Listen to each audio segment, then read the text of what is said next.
Oi, amores!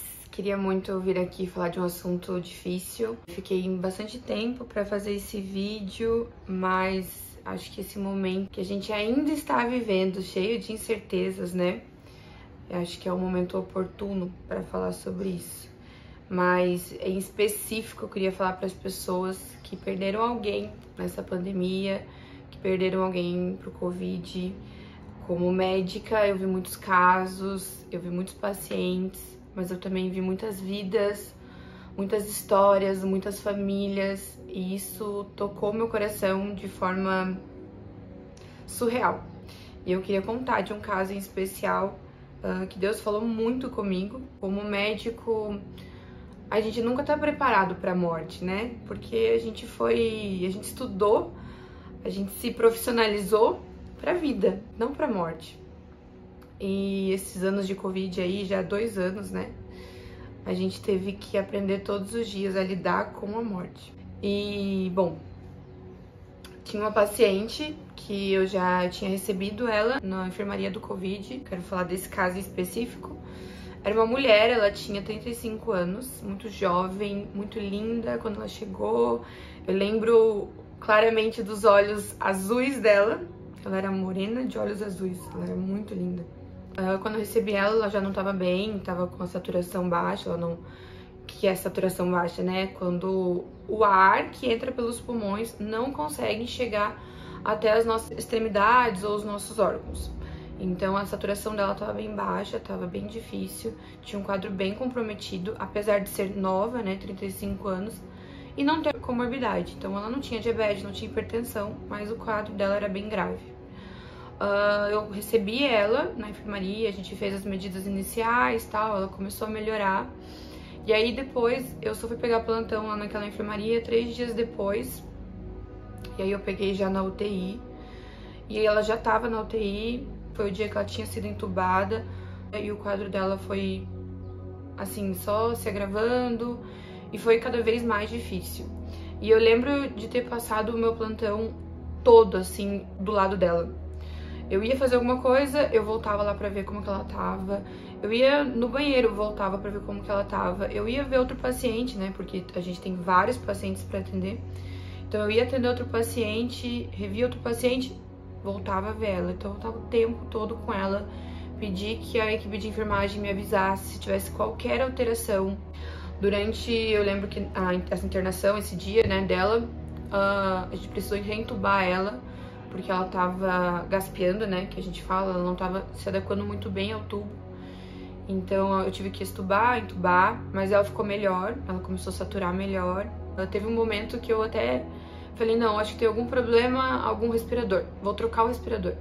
A gente trocou o respirador, colocou um outro respirador que tinha, porque a gente ficou pensando que podia ser o respirador.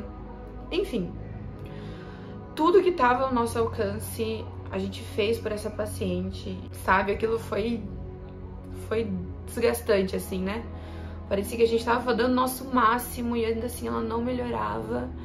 E claro que como médico a gente sempre cria uma expectativa, por mais às vezes que eu sei que muitas pessoas lidaram com médicos aqui e às vezes os médicos não queriam dar esperança, né? Mas no nosso coração a gente quer ter esperança sempre.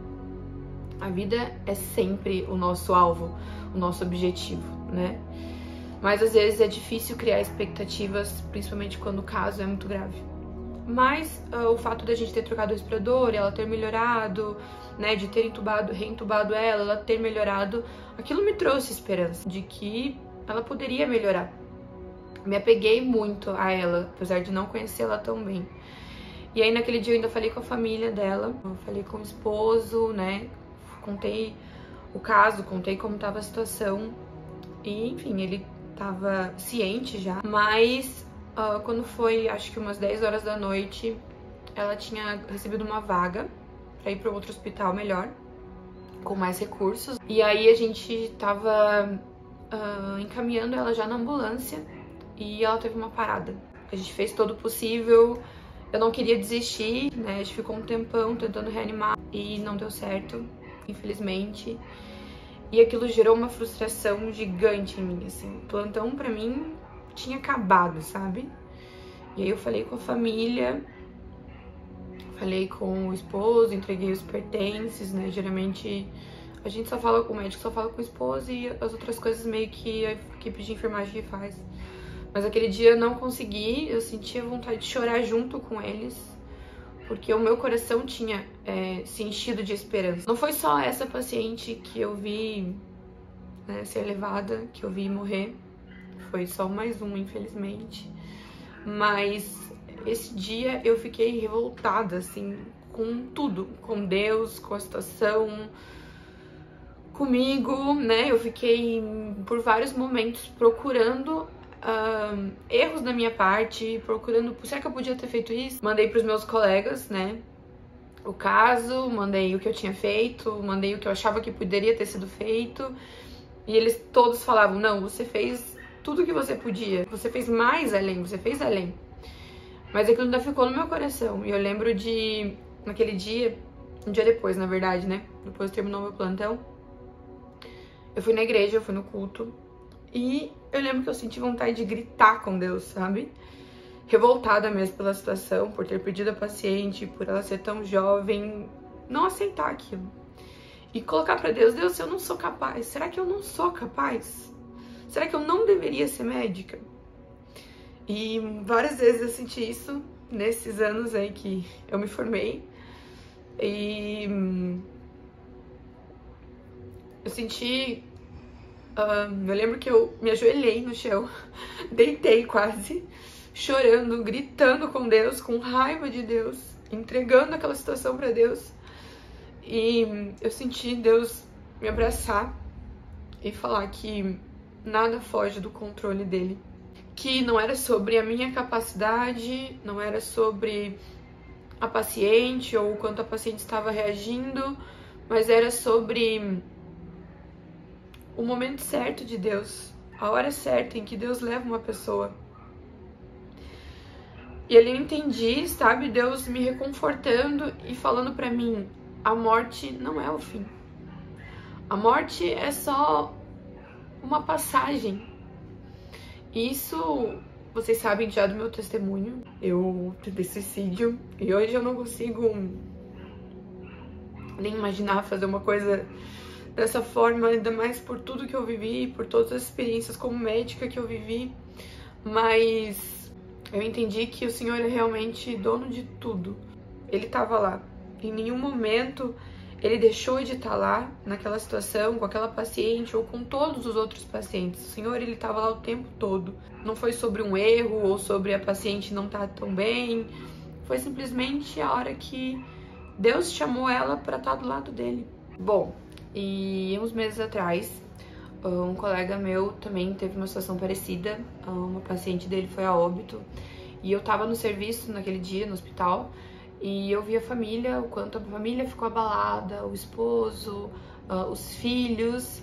E eu voltei pra casa, apesar daquele caso, né, daquela paciente não ser minha, eu fiquei me perguntando muito sobre aquela família, sobre como eles ficaram, sobre como eles estavam. Voltei pra minha casa orando mesmo por aquela família e orando por todos aqueles que perderam alguém, né, nessa pandemia. E passou, né? Eu não sabia o que tinha acontecido. E aí, acho que umas semanas atrás, coincidentemente, eu atendi um paciente, né? Quando o paciente chegou no meu consultório, ele falou que estava muito nervoso, porque ele estava com dor e tal, mas quando ele foi entrar no consultório, foi entrar na unidade, ele se lembrou de que a esposa dele tinha morrido há alguns meses atrás. E ele começou a chorar muito dentro do consultório. E aí ele falou pra mim que ele acreditava em Deus e que a esposa dele acreditava em Deus também. Então ele tinha muita certeza de que ela tinha ido pro céu. Ele não estava triste, nem com raiva de Deus, nem desconfiando do amor de Deus por nenhum momento. Aquilo constrangeu meu coração de uma forma surreal, assim. Ele falou que ele tinha convicção de que ela tinha ido pro céu, porque ela era uma mulher fiel a Deus, uma mulher obediente, uma mulher serva de Deus, que tinha sido ela que tinha levado ele para a igreja, e toda a família deles estava na igreja confiando em Deus, porque ela era crente ao Senhor, né? Só que ele estava chorando muito naquele dia em específico, né? E aí ele falava assim pra mim, eu não quero que Deus pense que eu tô duvidando dele, porque eu não tô. E aí eu lembro, né, de abraçar ele e falar, é que tá saudades, né? Dá saudades de quem a gente ama, né? E tudo bem ter saudades. Não é fácil passar por esse período. Por mais que você tenha a certeza da salvação, não é fácil passar por um momento de luto, não é fácil perder quem você ama.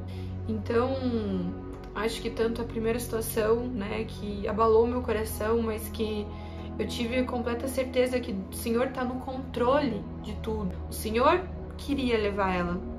Não era sobre a capacidade de ninguém, não é sobre uma pandemia em si, mas que era o momento. O Senhor permitiu. E essa segunda vez me fez entender que por mais que a gente entenda a salvação, por mais que a gente consiga aceitar a morte de alguém, é difícil e dói, é um processo. E aí queria trazer para vocês que tá lá em João, capítulo 11. É a história da morte e da ressurreição de Lázaro. Lázaro era um amigo muito querido de Jesus, uma pessoa que Jesus amava muito. E aí chegam nele falando que Lázaro estava enfermo, que Lázaro estava doente. E aí Jesus, ouvindo isso, Jesus falou, esta enfermidade não é para a morte, mas para a glória de Deus, para que o Filho de Deus seja glorificado por ela. Então que a gente possa crer realmente que aquilo que acontece nas nossas vidas é permissão do Senhor. A palavra nos diz que Jesus chora com Marta e Maria. Ou seja, mesmo sabendo que Jesus podia operar o milagre, Jesus podia ressuscitar Lázaro, ainda assim Jesus se comoveu com elas. Então, da mesma forma, Jesus se comove conosco, Jesus entende as nossas dores, Jesus chora conosco. E aí depois a gente já sabe como essa história termina, o Senhor ressuscita Lázaro, né? E talvez você se pergunte, tá, Dana, mas o meu familiar, o meu pai, o meu tio, o meu avô, minha mãe, minha irmã, não tô vendo ela aqui ainda. Como eu falei no início, eu quero reafirmar, a morte não é o fim. A morte é o fim aqui e agora, mas há uma vida eterna com Jesus e você pode crer nisso, você pode crer que o seu familiar que não está contigo agora, ele está com Jesus. Então, que o seu coração se encha de expectativa e esperança para viver a eternidade. E eu quero dar ênfase pro primeiro caso que eu contei para vocês, porque eu me expus de uma forma muito sincera com Deus. Eu tava sentindo raiva, eu tava me sentindo frustrada, eu tava me sentindo incapaz. E eu me coloquei, eu me joguei no chão literalmente, chorei, gritei com Deus. E hoje você também pode fazer isso, não tem problema nenhum. Mas seja sincero com Deus, seja sincero sobre os seus sentimentos. A palavra nos afirma que lá em Mateus 5:4, bem-aventurados os que choram, porque eles serão consolados. Nosso consolo vai vir do Senhor Jesus, você pode ter essa certeza. É normal sentir saudade, mas que você saiba no teu coração, que você tenha certeza da salvação no teu coração, que a morte não é o fim e que isso possa consolar definitivamente o teu coração todas as vezes que você sentir saudade dessa pessoa amada, dessa pessoa querida. Que vocês recebam o consolo do Senhor, que vocês recebam a paz, a plenitude e a convicção da eternidade. Que Jesus abençoe a vida de cada um. Em nome de Jesus, amém. Eu queria falar para vocês, compartilhe esse vídeo com alguém que perdeu alguém na pandemia, que essa pessoa também possa ser cheia do amor do Senhor, da plenitude do Senhor, da certeza dessa mesma eternidade que eu e você estamos tendo. E comente aqui se você teve alguma experiência, se você perdeu alguém também, para que a gente possa orar por você e pela sua família. Mil beijos!